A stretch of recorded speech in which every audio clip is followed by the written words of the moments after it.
చాలామంది young people అనుకునేది ఏంటంటే క్యాన్సర్ అనేది ఒక ఓల్డర్ ఏజ్ ప్రాబ్లం అని.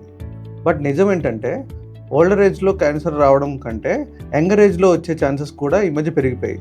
దానికి మోస్ట్ ఇంపార్టెంట్ రీజన్స్ ఏంటంటే ఒకటి లైఫ్ స్టైల్ చేంజెస్, రెండోది అన్హెల్దీ హ్యాబిట్స్, మూడోది స్ట్రెస్. వీటి వల్ల ఏంటంటే క్యాన్సర్ రిస్క్ యంగర్ ఏజ్ గ్రూప్లో కూడా పెరిగిపోతూ ఉంది. సో ఇది ఎలాగ తగ్గించుకుంటాము అంటే ఫస్ట్ది అవేర్నెస్.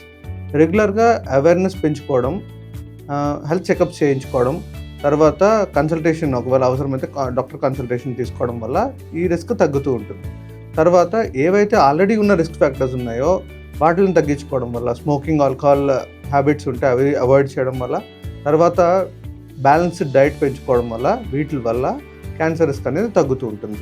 ఇంకోటి ఏంటంటే సిమ్టమ్స్ లేకపోతే ప్రాబ్లం లేదు అనుకోవడం. సిమ్టమ్స్ అనేవి లేట్ స్టేజెస్లో బయటపడుతుంటాయి క్యాన్సర్స్లో. సో ఎర్లీ స్టేజెస్ ఆఫ్ క్యాన్సర్లో సిమ్టమ్స్ అనేవి ఉండవు. కాబట్టి సిమ్టమ్స్ లేనంత మాత్రాన కంప్లీట్గా నెగ్లెక్ట్ చేయొద్దు. సో అవేర్నెస్ పెంచుకోవడం, తర్వాత మిత్స్ని అవాయిడ్ చేయడం వల్ల మీకు క్యాన్సర్ వచ్చే రిస్క్ని అవాయిడ్ చేయగలం లేదా కంప్లీట్లీ ప్రివెంట్ చేయగలం.